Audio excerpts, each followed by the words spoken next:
What's up you guys, it's Joelle and hello from Barcelona. This is probably the only non-vlog I'll be uploading while I'm here studying abroad, but I posted a while ago that I was going to make a Dartmouth Q A video for you guys, and I hope you guys like the little Dartmouth hat. Had to be reppin'. I just felt like it was relevant because I also don't have any other Dartmouth apparel with me while I'm here. And no, I don't row crew. Sorry. The way that I sort of structured this is that there were a lot of questions that I got that were sort of repeats or were similar topics. So I'm sort of going by topic and trying to, within that, answer the individual questions that may be a little more specific. But yeah, so I'm not going to read every single question that I got because there were many. So thank you guys so much for asking questions. I'm always so worried that if I ask people for questions, there's just not going to be any, and it'll be like, never mind. So that means a lot to me. Thank you. And last thing before I get into it, I'm sorry if my camera is shaking a lot during this video because I have it very precariously tripoded on my bed. So I hope A, my camera doesn't fall, and B, just that it's not too distracting that when I move, my camera shakes. So that's enough rambling. Let's just get into the questions. Okay, so Silent Thunder 05, Haley Adkins, and Emma Wheel from Instagram asked similar questions about just my favorite and least favorite thing about Dartmouth. So I would have to say overall my favorite thing is hands down the community that it builds. Just something about being alone in the woods together for 4+ years is very uniting as opposed to being in a college in a much more urban environment. And also there are just so many Dartmouth specific traditions that you realize make a huge difference just in your overall experience. Like whether, you know, everyone has a different Dartmouth experience, the way that you engage with the community and just your place in Dartmouth will always be really unique to whatever you make it to be. But there are some things that just are through lines throughout for all Dartmouth alums, which I really love. For example, Homecoming, Winter Carnival, and Green Key are all, you know, universal throughout the whole campus. Everyone is engaged, everyone knows what they are, everyone knows what it's like. Things like Pong and frat basements, even if you don't go to frats, you'll understand Dartmouth Pong and why it's like weirdly unique to our campus and stuff like that. So I've really enjoyed that, just how tight it is because it's such a small place. Least favorite thing I would have to say is not a Dartmouth specific thing, but it is something that you just learn going to college. And just going throughout life is that there are a lot of social issues that continue to be more and more prevalent as you just learn more about the world. So for me, one thing that was unfortunate to learn was racism, classism, discrimination that I never experienced in high school. And a lot of people come to Dartmouth and they may attribute it to Dartmouth's culture itself because it being a predominantly white, pretty wealthy, like Ivy League school, that is just something that's going to exist in these sort of like upper echelons of education, and I think that's a really unfortunate thing. And I think that there are a lot of people though that are at Dartmouth that are continually working against that. So I think that will be experienced in almost any college that has a similar demographic to Dartmouth, but that is just something that you kind of learn how to navigate, which I actually think is a super essential life skill. Next question is from E. Hi, I'm a 21, yay, congrats! I was looking through the academics, finding a major, and I realized that there are so many options. How have you navigated that search, and how do you work the quarter system? Another one, what are some 4-season essentials? Thanks for reading. And hey E, thanks so much. I realize I've seen your comments on a lot of my videos and it makes me really happy, so I'm glad you keep coming back. And congrats, first of all. Oh yeah, shout out in general to all the 21s who commented on my video. Thank you so much. I'm so excited that you're coming to Dartmouth. I'm so excited that you guys are looking at my videos and able to ask questions, and I really hope that these videos will be helpful in your preparation to coming to Dartmouth. Just want to throw that out there. Welcome to the Dart fam. And okay, first question, major. I knew that I wanted to go into film and entertainment coming into college. So specifically when I was applying to colleges, I only applied to schools with film programs. However, I knew that I was interested in a breadth of jobs in the film industry, so I'm looking more at skills that I want to cultivate, which I think is something that liberal arts is really good for, is developing a understanding of certain skills rather than really specific subjects. So I am majoring in econ. I will probably modify that with film, and I'm minoring in digital arts, which all have things that pertain to my interests in the entertainment industry.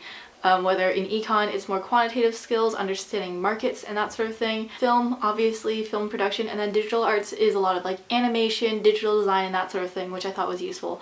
So that was just my experience. I was very lucky to know what I wanted to do coming into college, but for a lot of people it's like you just take some classes, figure out things that you like, and you narrow it down from there. Quarter system I actually love. A lot of the other schools I was looking at had the quarter system as well, such as Northwestern, but it does make things really, really fast. And that is something that you have to cope with. You learn how to pick up things really quickly and how to just digest a lot of information in a much more short period of time with like a lot of concentration, and then having these really lovely long breaks. Like our winter break is literally 6 weeks, which is amazing. At Dartmouth we use like #rigor a lot to it just explains a lot of the sensation that people feel of having these 10-week terms, but I really like it because that means you just get to take a lot of classes during each term and you get to really dive into what you're working on rather than feel really spread out. So it definitely takes some adjusting coming from a semester system high school, but I really enjoy it. A 4-season essential: good shoes, good boots for the winter in particular, a solid, really nice heavy jacket for the winter. This is all focused on winter. And then third, I would say a camera to document the beauty of each season, because they're unique in their own ways, and I absolutely love being on campus to see the transitions of the campus throughout the seasons. Next question on Instagram, Leans Though Alina asks, how much do you love me? I love you so much. John Rowland asks, how did you get over being homesick considering that you live far away? And for me, luckily, I had my sister when I was at Dartmouth, and that made a world of difference to have someone that I knew already who knew me, especially in the first few weeks when, honestly, orientation, I hated orientation because it was so exhausting just meeting so many people. And just to be able to feel comfortable immediately was very lucky. However, I understand that not everyone has that. So honestly, I think a lot of it, despite having my sister, really required the mindset. This is bad, but like, telling yourself you're gonna be where you are regardless. So I honestly just came in being like, I want to enjoy the most I possibly can out of being here. And I think when you approach it with like the mindset of being thankful rather than what you miss, it's a lot easier to not be homesick, because then you're looking for things either that remind you of home in good ways or that are like pleasantly different. I also was really lucky to have a lot of friends on my floor who are from California in the Bay Area, and that really made a difference to have people who are from home to just be able to commiserate, talk about food, talk about music, and they're some of my best friends now, so I think that was really helpful as well. This next comment I'm just gonna leave here because I thought it was funny. Brandon, how long did it take for you to think of that? Okay, so the next few questions were all about my application to Dartmouth and just questions about test scores, how I chose to apply to Dartmouth, and just, you know, overall application process. I did make a video all about college apps, which you guys can check out. I'll try to remember to put a little card up here. But the first thing, initial, like, why did I apply, was largely because of my family, to be completely honest. My parents both went to Dartmouth. My mom was in '89, my dad went to Tuck grad school at Dartmouth, and my sister is 2 years above me at Dartmouth. So you can imagine by the time I was applying, it was pretty much expected I was going to go there. However, there was a pretty long period of time where I was like, no, I don't want to go where my family's been for this entire time. Like, I want to do something new, and the things that my sister had told me about Dartmouth honestly made me really not want to go. So there was that, but honestly, after a lot of consideration, just knowing like what it meant to my family, and, you know, considering what it would be like to go to college with my sister, who's one of my best friends, was very appealing, as well as just praying about it a lot. I am Christian. I spent a lot of time just being like, God, is this where you want me? And the answer is yes. And now that I went, I have seen reasons and explanations that validate that decision. So I'm very thankful to have gone now, but that is sort of what played into it. In addition, I knew I wanted to go somewhere that was completely different from home. I wanted to go somewhere that I would never live for any other reason, and Hanover really fits that description. Part of Anthea S's question is, were you confident that you would get in because of your test scores, essays, etc.? And no, I applied early, and despite, you know, that and my mom having the legacy and that sort of thing, I was not confident that I would get in. I don't think you can ever be confident that you're going to get into one of these schools, just because really there's so many qualified people who don't get in just because of the volume of applicants. So there's really no way to ever be confident about that. And so for those of you guys also who want to know tips for applying to Dartmouth who've been really into it, honestly, I would say you just have to present like the best version of yourself. Like there's no cookie cutter formula that will guarantee a spot at this school. You obviously have to have a certain threshold of academic standards for them to know that once you get to Dartmouth that like you're not going to struggle too hard. Like everyone's going to struggle to an extent, but that you'll be able to handle it. And they really want people who will thrive at Dartmouth. Yeah, you just have to be really authentic. So I think at the end of the day, like these colleges want kids who are passionate about, you know, what they study and what they do, and they want kids who will work hard and do something for their community. So not just for Dartmouth, but for any application, I would say like really demonstrate your strengths and what you're going to contribute to the community, not just what you hope to get out of it. Elena White says, "Hi Joelle, I love your vids. I was recently accepted ED at Dartmouth. Congrats and welcome. I was wondering if you feel like you can really get to know your professors at Dartmouth, or if you have any tips on getting to know your professors better. Also, what is the first year housing like? Thanks." Thanks so much, Elena, for your question.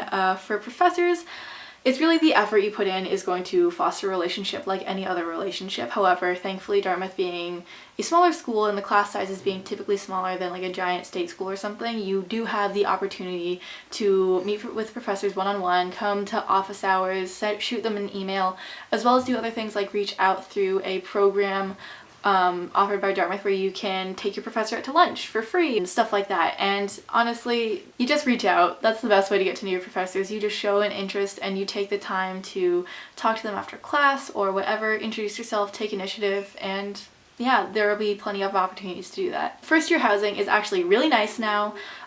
They changed it this past year so that first years basically have really nice dorms. Like honestly, upperclassmen were mad. So you'll get put into a floor of freshmen that corresponds with the housing community that you're sorted into, which is pretty random. So you'll be living basically with all freshmen, and if you're sorted into East Wheelock House, you will absolutely live in East Wheelock. For the other houses though, you'll just be placed in the designated first year housing.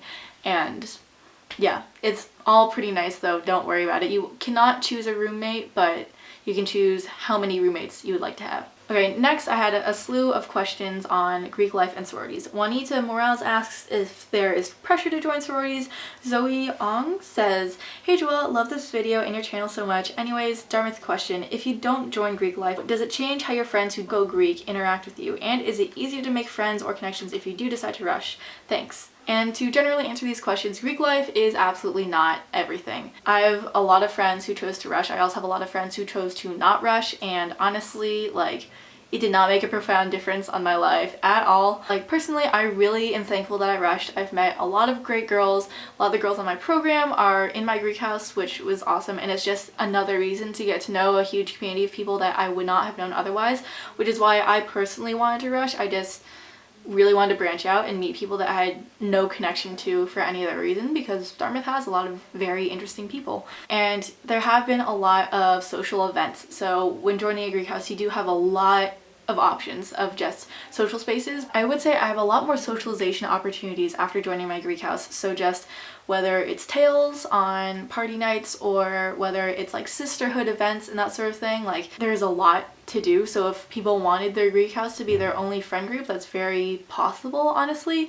But that's just not what I was looking for. I wanted something to add to my Dartmouth experience, but not at the expense of other things. So I would say all of my closest girlfriends from freshman year that I'm still friends with now are all in different houses. Many of them rushed and they all ended up in different Greek houses, but that absolutely did not mean that I like had to see them less or that I could be less close with them. We just get to invite each other to all our different events, which is really awesome. I would say you make of it what you want it to be. I choose to be involved in my Greek house to like a decent amount, but not at the expense of my other communities, if that makes sense. So of course, obviously it's sort of a juggling act socially, but I think that it's really worth it for me who wanted to have these diverse communities. And addressing the peer pressure to go Greek, yes, there is a astounding volume of people at Dartmouth who choose to enter into Greek life. However, that does absolutely not mean that you can't have social life outside of Greek life. Like a lot of like the coolest people are unaffiliated, and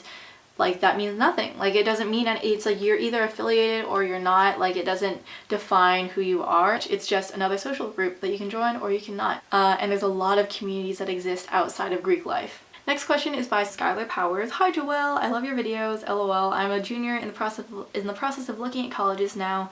I've recently fallen in love with Dartmouth and have a couple of questions. Even though the school is extremely high-ranking and difficult, do you find it easy to balance schoolwork and social life? Do you find the atmosphere at Dartmouth to be extremely competitive? And lastly, would you say there's always something fun to do at Dartmouth? Which is similar to what CL Hazelstat asked, which is, would you say there's a lot to do at Dartmouth? I've never been there, but my friends told me it's in the middle of nowhere and it's a boring place. Would you say so too? So addressing the first question about work-life balance, I would say, yeah, time management is really essential.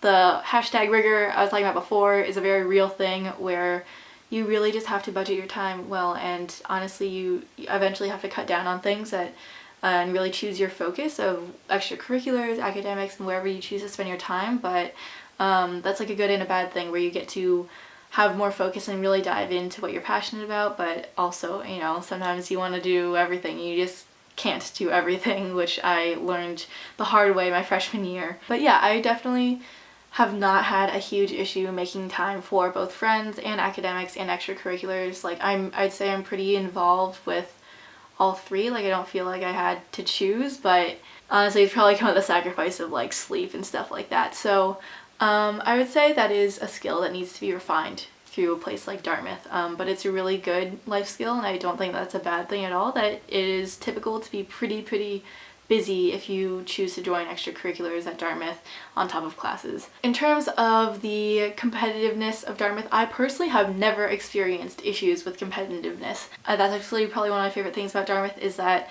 everyone is just so supportive. Like I've been in tough classes, but it's never like a, oh, let me sabotage their test or their notes situation. It's like, oh, can we study together? Do you understand this? Can you help me with this? Or I could help you, blah, blah, blah. All of that, which I really appreciate. And lastly, addressing, is there fun stuff to do at Dartmouth? Absolutely. I am literally never bored at Dartmouth. Of course, in the beginning, I think you really, like especially if you're coming from an urban area like I was, there's so much that you're like, oh my gosh, like I can't do this with my friends on weekends. I can't go bowling if I wanted to. To go to the movies is really weird because they have like 2 movie theaters nearby and I need to get a car to go do these things and stuff like that. So yes, like hanging out and doing fun things in the same way that you're used to doing in a more urban area needs to adapt a little bit, or quite a lot. But I'd say, like, if you take the initiative to really just take advantage of the fun things that there are in Hanover/Vermont, like, I've had so much fun at Dartmouth and have had so many amazing memories, whether it's going apple picking during the fall or going on sunrise hikes, especially during the spring. There are places to go in West Lab like Ice Cream for You, which again is like such a Dartmouth thing, and like mini golf. And honestly, I love like all the little things that there are near Dartmouth, as well as like the school organized events. Collis Governing Board does an amazing job organizing these school sponsored events that bring in comedians and performances and concerts and all this stuff. So I would say you really got to look for it, I think, and you have to get creative with what you do and again make time, make plans to go do it. But you will never be bored at Dartmouth if you find ways to take advantage of what's around you. And honestly, having the limited range of things to go do, honestly, I think helps bring people together, because you learn to focus a lot more on the people that you're around rather than going out and experiencing like in an amazing city like New York or LA. It's honestly just like a different kind of lifestyle, but I personally have really found that to be beneficial and rewarding. So I can tell that this is going to be a very long video, so I'm going to stop right now. I hope I answered questions adequately. If not, shoot me a message, comment, and just like ask for more specifics. But there were a lot of different topics that I tried to hit, so I tried to just sort of talk about everything, so it's gonna be like a 20-minute video. But yeah, I hope this was helpful for you guys though, and thank you again so much to everyone who asked questions. It really means a lot to me, and I hope that this was informative in making decisions about Dartmouth or just looking into the school or helping all of you 21s to get excited to come here. Again, welcome and congrats. So for those of you guys who have not subscribed already, please feel free to do so down here somewhere. I put out a lot of Dartmouth related videos, as that's just like the current stage I am at in life right now. I'm studying abroad with Dartmouth right now in Barcelona, which is awesome. So I'll have a lot more Barcelona vlogs coming out. And yeah, all my social medias are linked down below as well for anyone who's interested in seeing more of my life that way. for whatever reason. And yeah, I love you guys so much. Thank you for watching, and I will see you in the next one. Peace.